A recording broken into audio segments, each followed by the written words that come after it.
Hi everyone, welcome back to the channel. In this tutorial, I will show you how to unlock the brick bowl strawberry shaved ice recipe in Heartopia. So, Heartopia has a new event that called Modular Street, and in this event you can just uh, cook many new special recipes, and one of them is the secret recipe brick bowl strawberry shaved ice. And to unlock this recipe, it's very easy. First, just go to your brick serving card, the cooking stations for this event, and then just tap on it, and then next just choose this recipe brick bowl fruit save ice, and then you can get this original recipe from the NPC Massimo.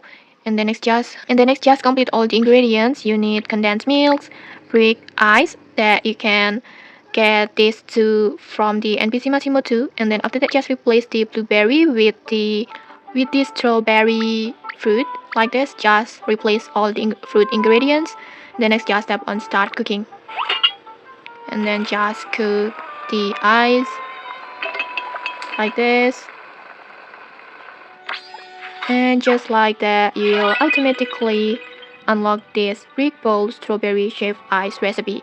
And okay, that's it. That's how you can unlock the hidden recipe in this event. If you found this helpful, don't forget to like, comment, and subscribe for more tutorials. Thanks for watching, and see you.